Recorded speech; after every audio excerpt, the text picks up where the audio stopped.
તો ફરી એક વખત હું GJ13 ન્યૂઝ ગુજરાતીમાં અવધેશ ત્રિવેદી આપનું હાર્દિક સ્વાગત કરું છું। સૌને મજા આવશે અને બન્યા રહેજો અંત તક આ વિડીયોમાં। તો સૌપ્રથમ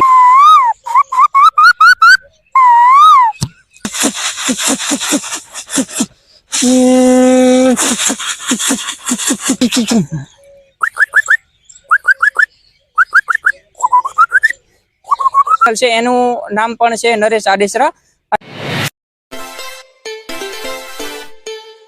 નમસ્કાર દર્શક મિત્રો, ફરી એક વખત હું GJ13 ન્યૂઝ ગુજરાતીમાં અવધેશ ત્રિવેદી આપનું હાર્દિક સ્વાગત કરું છું। આજે હું તમને જેને બક્ષિસ આપી છે એવા એક મહાન વ્યક્તિ સાથે હું તમને મુલાકાત કરવા જઈ રહ્યો છું, જેઓએ દિવ્યાંગ હોવા છતાં અનેક વિવિધ પશુ પક્ષીઓના તેઓ રિયલ અવાજ કાઢીને લોકોને આકર્ષિત કરી રહ્યા છે।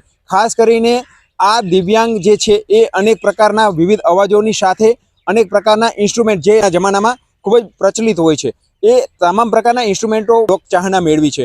સાથોસાથ તેઓ જન્મજાત દિવ્યાંગ નથી, પરંતુ તેઓની સાથે એક ઘટેલી ઘટનાના કારણે તેઓએ દિવ્યાંગ થયા છે। પરંતુ આ દિવ્યાંગતાને તેઓ ભૂલીને કુદરતે તેઓને એવી અલભ્ય બક્ષિસ આપી છે કે જેઓએ લોકચાહના પણ સારી એવી મેળવી છે। તો આવા આપણે નરેશભાઈ આદરેસાને આપણે આજે મુલાકાત કરવાના છીએ।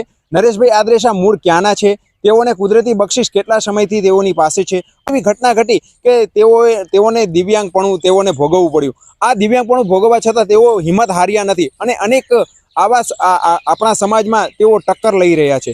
ત્યારે તેઓને કુદરતી બક્ષિસ આપી છે અને કુદરતી બક્ષિસ એવા પ્રકારની આપી છે કે જે માનવા પણ ના આવે। આવા મહાન વ્યક્તિ સાથે આપણે આજે મુલાકાત કરવા જઈ રહ્યા છીએ। તો આવો આપણે મળીએ નરેશભાઈને જ।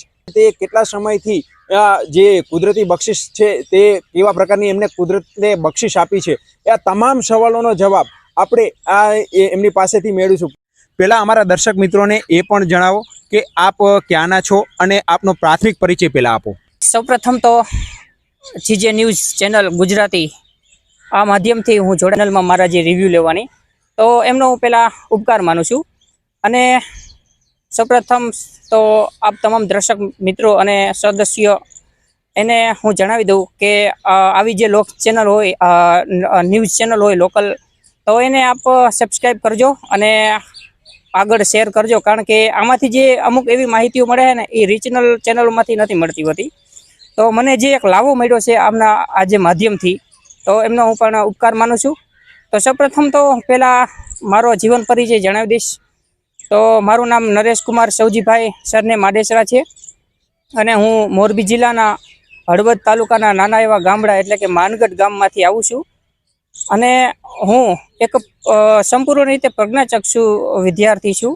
અને મારી જો શૈક્ષણિક લાયકાતની વાત કરવામાં આવે ને, તો હું 12 પાસ તેમજ કોલેજ અને MA BEd એટલે કે ભાષાકીય વિષય સાથે સ્નાતક અને અનુસ્નાતક ગ્રેજ્યુએશન મેં મેળવેલું છે અને અત્યારે સ્પર્ધાત્મક પરીક્ષાની તૈયારી કરી રહ્યો છું।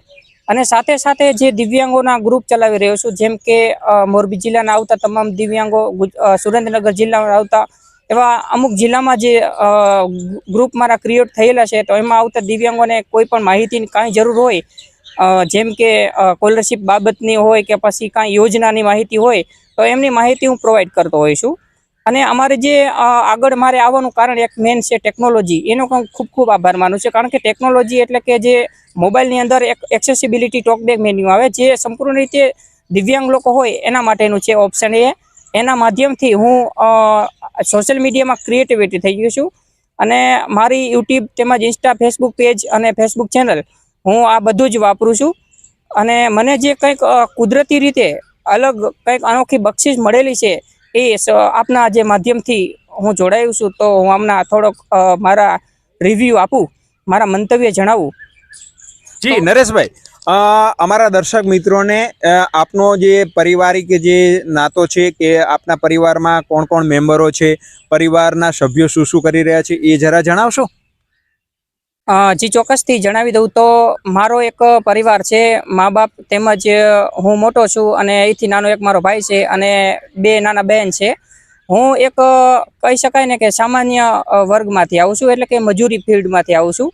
અને મને જે મા બાપે જે ભણાવી ગણાવીને આટલા સુધી સ્ટેજ લગી પહોંચાડ્યો, એનો તો હું આજીવન ક્યારેય એમનો ઉપકાર નહીં ભૂલું। અને અહીંયા મારે પહોંચવાનું કારણ એક મા બાપ અને એક બસ ફ્રેન્ડ સર્કલ એટલે કે મિત્ર સર્કલનો સારો એવો સપોર્ટ મળી રહ્યો છે। જેમ કે મારે કોઈ પણ કામની જરૂરિયાત હોય, રાઇટરની જરૂરિયાત, પેપર લખવાની, કોઈ પણ કામકાજ જરૂર હોય તો હર હંમેશાની માટે મારા પરમ મિત્રએ જ મને સાથ અને સહકાર આપેલો છે. જી નરેશભાઈ, તમે અંધ છો, ત્યારે કુદરતે તમને એક અલભ્ય બક્ષિસ આપી છે. એ બક્ષિસ ના અમારા દર્શક મિત્રોને થોડું કઈ પ્રકારની બક્ષિસ છે, તમે કેવા કેવા પશુ પક્ષીઓના અવાજ કાઢી શકો છો, એની એક નાની એવી એક ઝલક અમારા દર્શક મિત્રોને તમે આપી શકશો? જી ચોક્કસથી તો આપી દઈ, કારણ કે કુદરત કહેવાય છે ને કે એક વસ્તુ આપણી પાસેથી છીનવી લે છે તો એના બદલામાં ઘણું બધું આપી દે છે. તો આપણી પાસે ઘણી બધી એવી બક્ષિસ મને કુદરતી રીતે મળેલી છે, તો એને આપણે આજે પ્રસ્તાવિત ચેનલમાં કરશું. અને ઘણા બધા એવા અવાજો છે, પણ આજે આપણે થોડા ઘણા જે પ્રચલિત અવાજ હોય એના આપણે થોડા ઘણા આપણે ડેમો લેક્ચર લઈ લઈએ આમાં. તો okay so guys, I hope everything so find out હું આપ સૌને મજા આવશે અને બની રહેજો અંત તક આ વિડીયોમાં. તો સૌપ્રથમ તો કોયલનો અવાજ, આપણે જે કોયલના અવાજથી શરૂઆત કરીએ.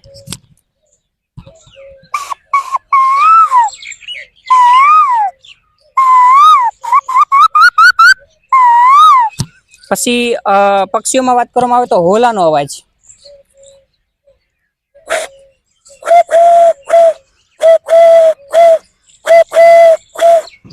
પછી આપણે કૂતરાનો અવાજ.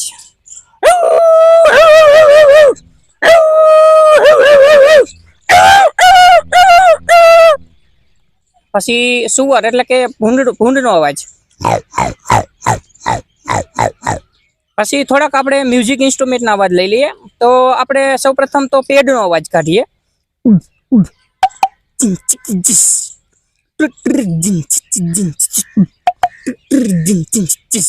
પછી જે લાઈવ દાંડિયા રસ હોય એમાં પેડ આવે, ઢોલ આવે, 4 પીસ આવે, એનો એક સાથે આપણે લાઈવમાં જે સાંભળતા હોય ને એવો આપણને અનુભવ થશે.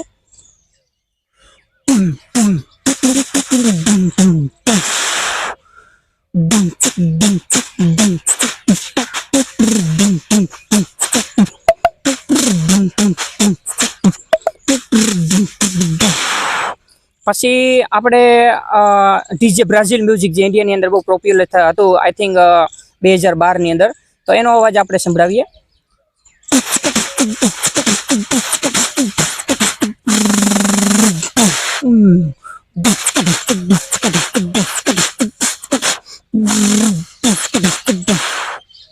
અને આપણે શું કહેવાય કે થોડાક એન્જિનનો અવાજ પણ આપણે લઈએ.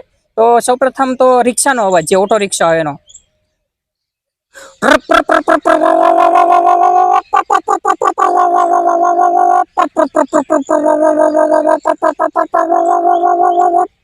પછી ટ્રેનનો અવાજ, જે રેલગાડી.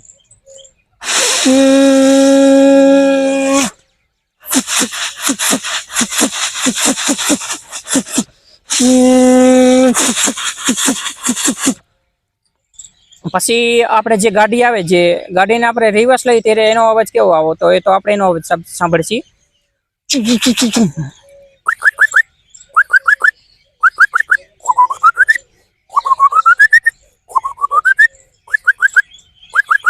એનો પણ અવાજ એવી રીતના થતો હોય છે. અને પછી આપણે જે ખેડૂત લોકો હોય એને તો ખબર છે કે આપણે જે મશીન આવે જે પાણી સિંચવા માટેનું છે, તો એનો અવાજ આપણે સાંભળીએ.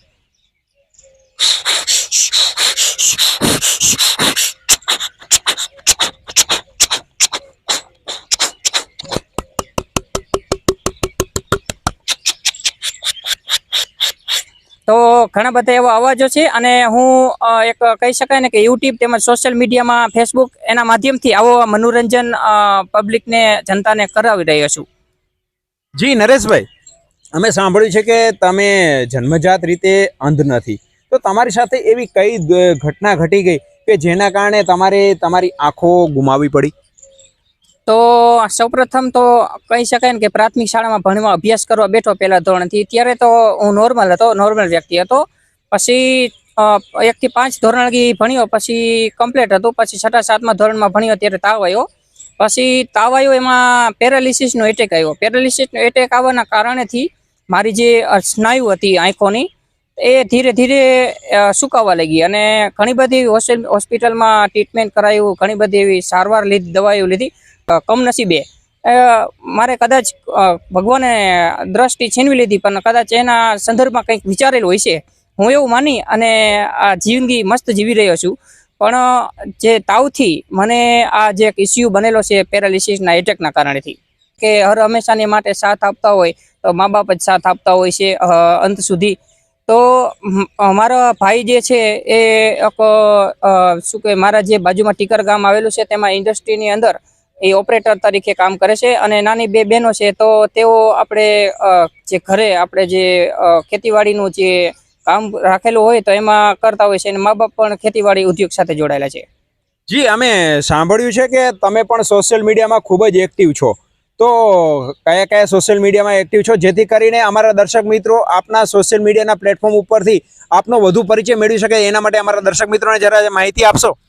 જી જરૂરથી. તો ચોક્કસથી આપણે માહિતી આપી દઈએ તો મારા જે વિડીયો, મારા જે કન્ટેન્ટ છે, મારા જે કુદરતી આપેલી જે કંઈક અનોખી બક્ષિસ જે મને મળેલી છે તે હું સોશિયલ મીડિયાના માધ્યમથી પ્રચલિત કરતો હોઈ છું.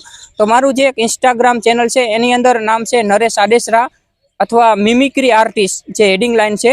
અને મિમિક્રી આર્ટિસ્ટ અથવા સર્ચ કરશો તો ચાલશે, અને નરેશ આડેસરા કરશો તો ચાલશે. અને આ જે વિડીયોના માધ્યમના ડિસ્ક્રિપ્શન બોક્સમાં આની લિંક આપણે પ્રોવાઈડ કરી દઈશું. અને યુટ્યુબ ચેનલ છે એનું નામ પણ છે નરેશ આડેસરા.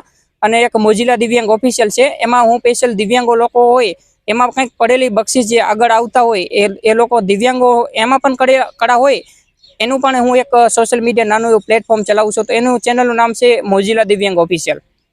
જી દર્શક મિત્રો, આપણી સાથે નરેશભાઈ હતા. એમને આપણને અનેક વાતો કરી. એમને આપણને અનેક પ્રકારના પશુ પક્ષીઓના અવાજ પણ સંભળાયા, સાથોસાથ મ્યુઝિક ઇન્સ્ટ્રુમેન્ટના અવાજો પણ સંભળાયા. અને તેમ છતાં એટલું ઓછું હતું તો આપણને થોડા જે વાહનો જે કહેવાય એ વાહનોના પણ મુખ્ય અવાજો આપણને સંભળાયા. તો દર્શક મિત્રો, દિવ્યાંગ હોવા છતાં કુદરતે તેમને બક્ષિસ એવી આપેલી છે કે જેથી કરીને તેઓ આજે સમાજ સામે ઝઝૂમી રહ્યા છે. તો અમારી સરકારી અધિકારીઓ અને બાબુઓને એક વિનંતી છે કે આવા જો લોક પ્રતિભાશાળી લોક કલાકારોને કોઈ યોગ્ય સ્થાન જગ્યાએ મળે તો તેઓનો જીવન નિર્વાહ આસાનીથી કરી શકે, તેવી એક અમારી સરકારને એક GJ13 ન્યૂઝ ગુજરાતીના માધ્યમથી હું એક અપીલ કરવા માગું છું. તો દર્શક મિત્રો, આવા અનેક કલાકારો, અનેક ઉભરતા કલાકારો હું GJ13 ન્યૂઝ ગુજરાતીના માધ્યમથી આપની સમક્ષ લાવી રહ્યો છું. આપ આપના પ્રતિભાવો મને કોમેન્ટ બોક્સમાં જરૂર જણાવશો. અને અમારી ચેનલ પર જો તમે નવા હોય તો અમારી ચેનલને સબસ્ક્રાઇબ કરવાનું ના ભૂલશો, જેથી કરીને અમારા કોઈ પણ વિડીયો તમને નોટિફિકેશનના માધ્યમથી ઝડપથી મળી શકે. તો આપણે નરેશભાઈનો ફરી એક વખત આપણે આભાર માનીએ કે GJ13 ન્યૂઝમાં આવ્યા અને અમારા દર્શક મિત્રોને ખૂબ જ સારી એવી મોજ કરાવી. આવા ફરી એક વખત આપણે કોઈ નવા કલાકાર, નવા અભિનય, નવા વિષય સાથે ફરી મળીશું. ત્યાં સુધી મને રજા આપશો. નમસ્કાર.